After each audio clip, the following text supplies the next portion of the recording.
She controlled everything in our life, except her desire to lie. I used to admire that about her. The way Olivia always had a plan. A calendar color-coded down to the hour. Meal prep for the week on Sundays. Vacations booked a year in advance. She ran our household like a Fortune 500 company, and I was the lucky stockholder who reaped the benefits. Even now, I still remember the scent of her hair as she'd pass by in the kitchen. Her tablet under one arm, her phone buzzing in the other. Always multitasking, always in control. It made me feel safe, or maybe just less capable, but I was okay with that. Some people lead, some follow. I thought we made a good team.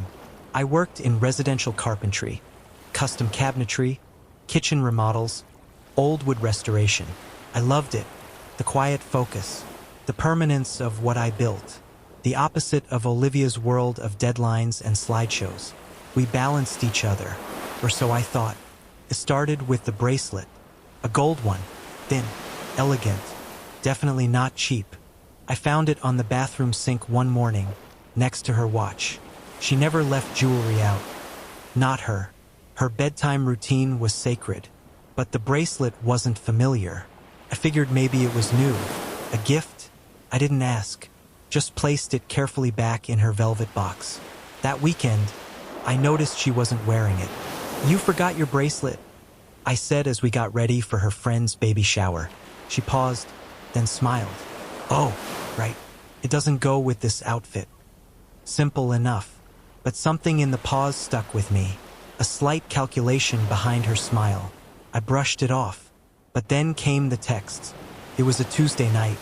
I was sanding down an old oak cabinet in the garage, headphones in, when I came inside for a drink. Her phone was buzzing on the counter. Olivia was upstairs in the bath. I glanced down. I still can't stop thinking about Friday. No name, just the message preview. I told myself it could be anything, a work thing, some marketing campaign, but something in my chest twisted. I didn't open it, just walked away. That night, she kissed me a little too quickly, like she wanted to get it over with. By Friday, I had started watching more closely. Her screen was always face down now. Her schedule shifted. She said her boss needed her in early or late or both. She started wearing that gold bracelet again. And new perfume, sharp, musky, not the lavender she used to like. The silence between us stretched. I told myself it was work stress, that we'd reconnect when things calmed down. But she didn't seem to want to reconnect. Not in the way she used to. Then I saw him. It was a fluke. I had a supply run to make for a kitchen job across town. Traffic was brutal, so I cut through downtown, right past the high-rise where Olivia's company had just moved offices. As I idled at a red light, I looked up, and there she was, standing just outside the glass doors, laughing, tilting her head in that way she did when she wanted to be charming. And next to her, a man, tall, expensively dressed, holding her elbow lightly as she leaned in, said something, and touched his chest. Not a work gesture. The light turned green. I didn't move. A horn blared behind me and broke the trance. I drove on, pulse pounding, hands shaking. I didn't know what I had just witnessed, but I knew what I felt, like the world had tipped slightly, and I hadn't realized I was standing on the edge. That night, I didn't ask her about it. We ate pasta. She scrolled through her emails while pretending to ask about my day. Her voice was calm, pleasant, too pleasant, like a customer service rep reading from a script. When she went to bed early, I stayed behind in the dark living room. The bracelet glinted on the armrest of the couch where she'd left it. I picked it up, examined it, turned it over until I noticed something I hadn't before. Initials, tiny, almost imperceptible. D.K. My blood ran cold. I didn't know anyone in her life with those initials. Not in her team, not in our friends' circle, certainly not in ours.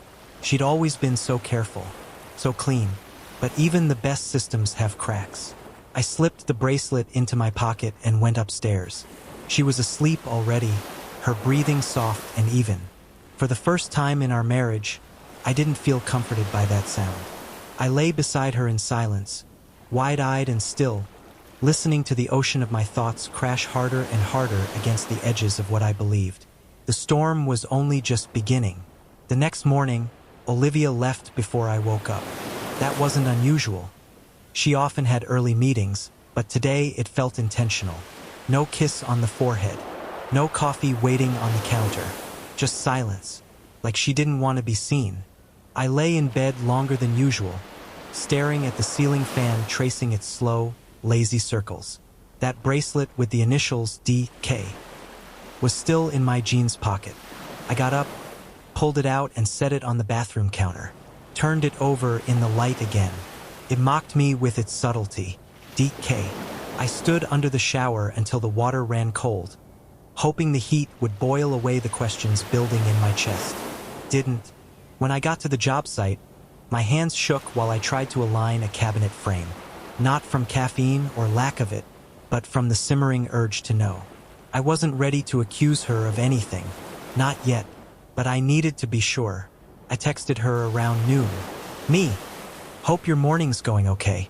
Wanna grab dinner tonight? Just us. An hour passed. Then 2. No reply. At 3:13 p.m. I finally got a response. Olivia, long day. Can we take a rain check? I have a call with Singapore team at 8. The Singapore team. Always the excuse when she didn't want to talk. I told myself I wouldn't spiral. That I wouldn't be the jealous husband snooping through his wife's things. But by 5 p.m., I was sitting in my truck in front of her office building again. The glass lobby glowed golden in the low sun. Sharp angles, polished surfaces, all clean and composed like her. I wasn't sure what I expected to see. But then at 5:27 p.m., she walked out. And she wasn't alone. The man from before. Same height, same expensive cut to his suit. Same easy posture like the world bent around him. He said something that made her laugh. Really laugh, with her head tilted back and her hand on his arm. She wore the bracelet. I watched them from behind my windshield, motionless.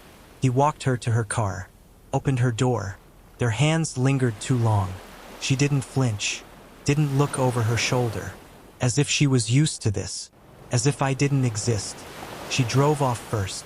He stood there watching her taillights disappear, then checked his phone and walked the other way.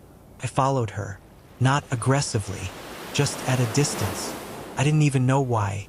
I think I needed her to prove me wrong. Needed her to pull into our driveway and start making dinner like nothing had changed. Needed her to shatter this nightmare. But she didn't go home. She drove to the Hyatt. I parked across the street and watched her go inside. I waited. 5 minutes. 10. 15. Then I followed. The lobby was all soft jazz and neutral carpet. She wasn't at the front desk. She wasn't in the cafe. I stood near the elevator bank, pretending to scroll my phone. At 6:02, the elevator dinged. She stepped out. Alone. No coat. Hair let down. The bracelet now gone. She didn't see me. She walked to the front desk, leaned in, and spoke quietly to the receptionist.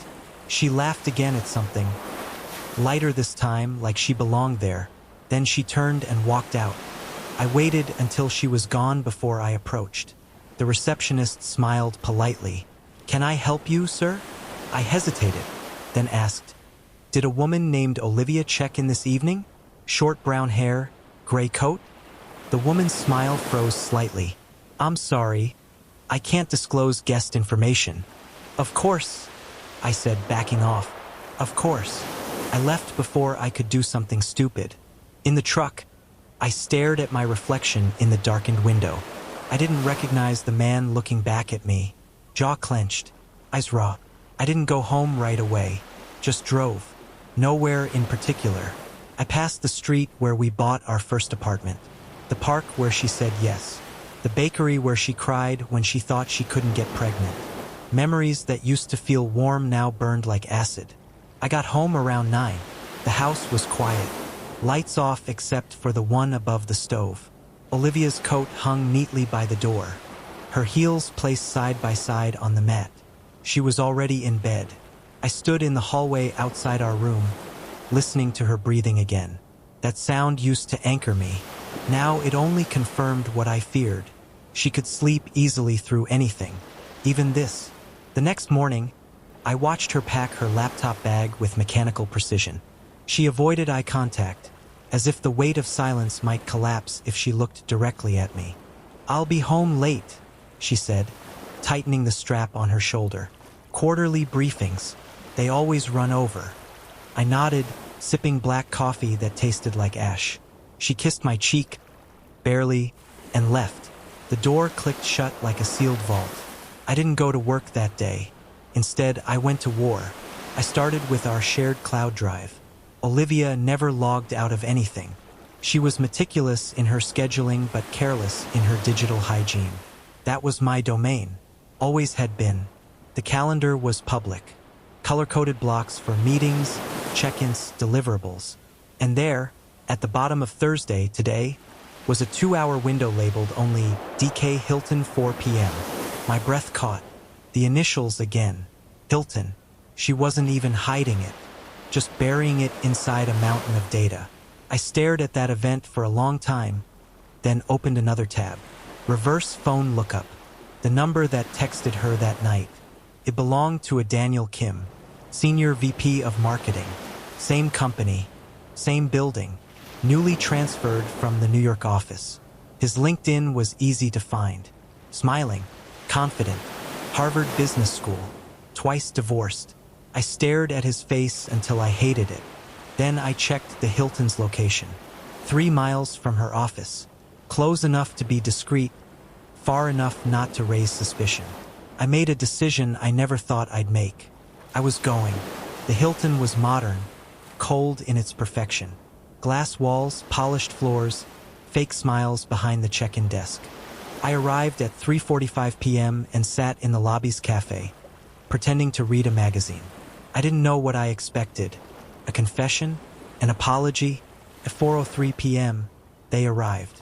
He touched the small of her back as they walked past the cafe, laughing about something. Her hair was up. She wore the gold bracelet. They entered the elevator. I followed at a distance, waited until the doors closed, then went to the front desk. "Hi, I'm meeting a friend but forgot the room number. Daniel Kim?" The receptionist didn't flinch. "Mr. Kim is in 714. I nodded like I hadn't just been punched in the chest. I took the stairs, slowly, each step heavier than the last. By the time I reached the 7th floor, my heart was a drumline in my throat. I stood in front of 714. No sounds, no movement, just the silence of betrayal thick on the other side. I didn't knock, not yet. Instead, I pulled out my phone and took a photo of the door. Just the number, just the proof. Then I turned and left. Back at home, I printed the photo, pinned it to the fridge with one of those dumb souvenir magnets from our trip to Maine. Underneath, I wrote, "Your calendar is lying for you. I won't." Then I went into the garage, pulled out a canvas tarp and began wrapping the oak table I'd built for our anniversary. The one she always said made the dining room feel too heavy. I'd be gone before she came back. Let her dine with ghosts. Let her explain the note to herself. And let her wonder when I'd show up again, if ever. But the truth was, something had shifted inside me. I no longer wanted to confront her. I wanted her to sit with the silence. Because sometimes silence screams louder than any words ever could. I spent the night at my brother's place. Didn't tell him why. Just said the house was too quiet. He didn't press. His place was half-painted, the couch lumpy, the fridge full of beer I didn't want. But it gave me space to think, or try to. I stared at the ceiling until sunrise, watching shadows crawl across the popcorn plaster. My mind kept returning to that moment outside room 714.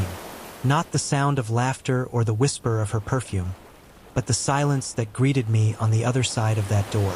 She didn't even lock it, like she wasn't afraid of being found out. At 6:14 a.m., I drove home. Her car was in the driveway, curtains drawn, the kitchen light on. I stepped inside quietly. The house smelled like citrus and linen spray, her panic scent. She only cleaned like this when she was spiraling. That was confirmation enough. She was seated at the kitchen table, already dressed for work. Same blouse from the night before, wrinkled now. She looked up when I entered. "Hey," she said, voice soft. "Can we talk?" I walked past her, opened the fridge. The note was gone. So was the photo. She'd seen it. "You went through my calendar," she said behind me. I didn't respond. "Mike, it's not what you think." That sentence, that ancient phrase, the one cheaters reach for like a fire extinguisher, as if it'll douse what they've already burned to ash. I turned slowly, leaned on the counter. "Room 714, I said. She winced. "I saw you. I followed you." Olivia swallowed hard. Her hands were folded tight in her lap, fingers digging into skin. "How long?" I asked. 2 months, she whispered. "It started after the New York conference." Stop. Just stop. I'm not here for the script." Silence stretched again. "Why?" I asked. That question landed harder than anything else. She didn't answer right away, just stared at the scar on the kitchen table from where I once dropped a hot pan. "I don't know," she said. "I wanted to feel something that wasn't scheduled." I almost laughed. "So you scheduled a hotel room?" Her eyes snapped to mine, shiny, angry, ashamed. I wasn't sure which. "You think this is easy for me?" she snapped. I stared at her, this woman I built a life with, who used to send me lunchbox notes, who held my hand when my dad died, who once said we were the same kind of broken. "You've always had the power, Olivia," I said. "You controlled the budget, the calendar, the house, everything. All I ever asked was that you leave the truth intact." She said nothing, didn't cry, didn't ask for forgiveness. Just sat there with her blouse wrinkled and her mouth slightly open, like a child caught stealing. I walked to the bedroom, packed a small duffel, tools, socks, passport, my grandfather's watch, a few shirts. She stood in the doorway. "You're leaving." "You already did. You just forgot to take your suitcase." "Where will you go?" "Somewhere unscheduled." That landed. Her jaw tightened.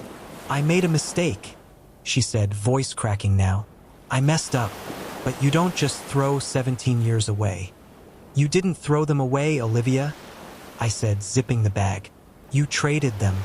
You just never bothered to check the price." As I passed her in the hallway, she reached for my arm. I stepped back. "Let me keep what little dignity I have left," I said. She let her hand fall. I left the house without looking back. The morning sun was bright and brutal. I didn't know where I was going, only that I couldn't stay. But as I pulled out of the driveway, I saw something in the rearview mirror that made my chest clench.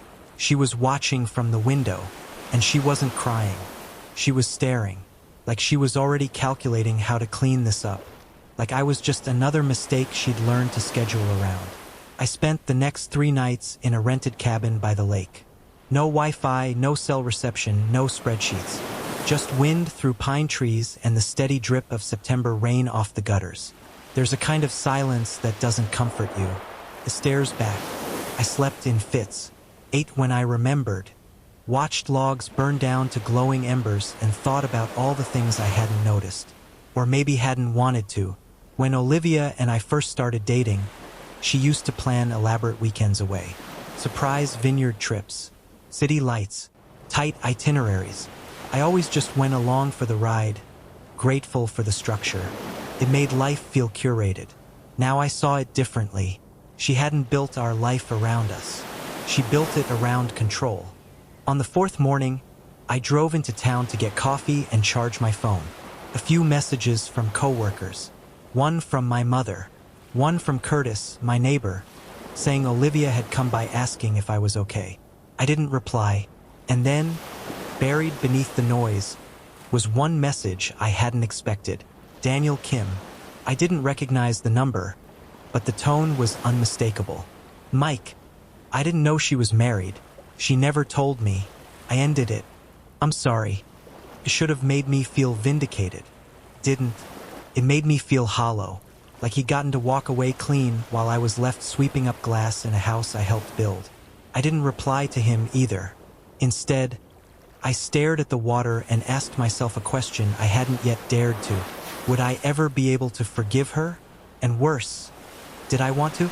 That night, I pulled out a worn notebook from my tool bag and wrote one sentence across the first page. What do I want now that she's not deciding for me? I stared at it for hours. When I got back to the house 2 days later, Olivia was gone. I expected that. What I didn't expect was the envelope on the kitchen table. Inside was a single-page letter, typed, not handwritten, no salutation, no dear, just this. I know I don't deserve forgiveness, but I also know you don't deserve to carry this anger forever. I've scheduled a therapy session for next Wednesday at 6:30. I'll be there if you decide to come. If not, I understand. No signature, just her handwriting on the back of the envelope. 7:14. I know you saw. I wish you hadn't, but I'm glad you did. I sat at the kitchen table, staring at those numbers until they blurred. It wasn't an apology. It wasn't even guilt. It was a proposal. Another line in her schedule, offering a version of closure that she could still control. And I didn't know if I was angry at her for trying, or at myself for not immediately refusing. I looked around the room, our home, everything still in its place, labeled, organized, as if nothing had ever cracked beneath the surface.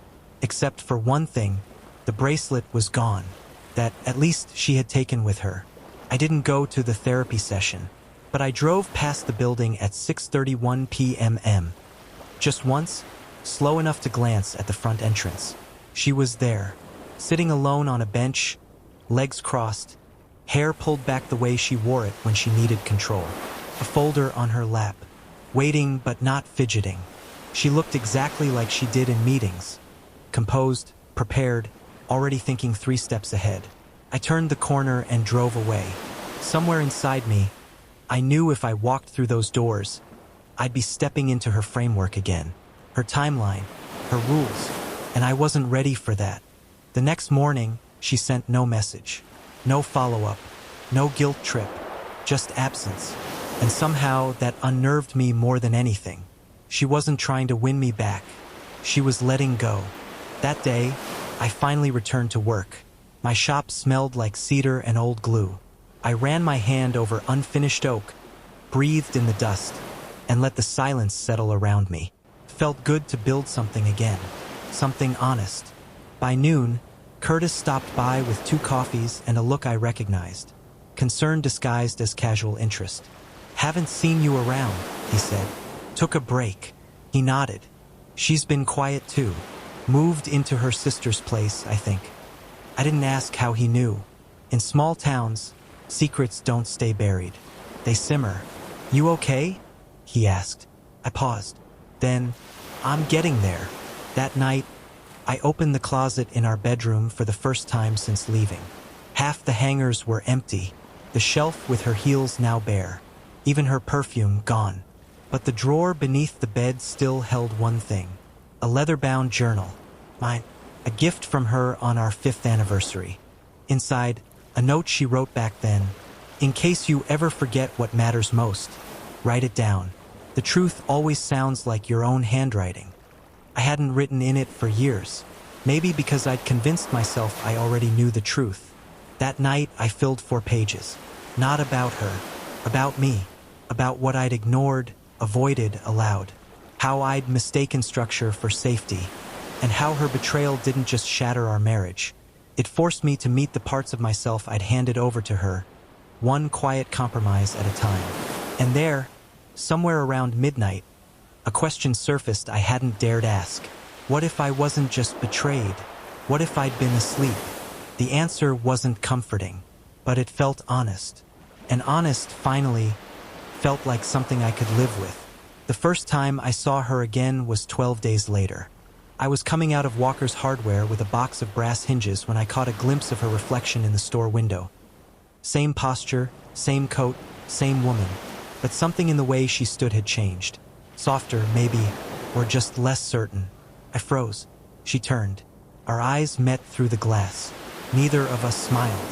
She stepped closer, then paused, as if checking if the world would let her move any further. Mike, she said. Just that. My name. Like it still belonged to her. Hi.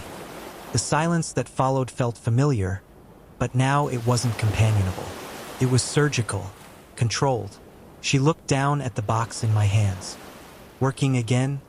Trying. She nodded. Her fingers were bare. The bracelet was gone, for good this time. I didn't come to cause trouble, she said quickly. I was picking something up for my sister. I didn't expect to. See you. I didn't believe her, but I also didn't challenge it. I set the box down in the truck bed and leaned against the tailgate. You doing okay? I asked. She exhaled, as if surprised by the question. I'm working on it. Therapy helps. And journaling, like you used to. That stung more than it should have. I never wanted to break you, she said softly. You didn't. You just showed me where the cracks already were. A quiet wind rustled the leaves behind us. Early fall. That in-between season when nothing wants to settle. I still have the letter you left, she said. With the photo. I read it sometimes. I nodded. I kept the journal, I said. Something flickered in her expression. Relief? Regret? Passed too quickly to name. Did you ever think about talking again? She asked, cautious. Every day, but not the way you think. Then how? Like this, I said. Accidentally, honestly, without schedules. She looked away, blinking fast.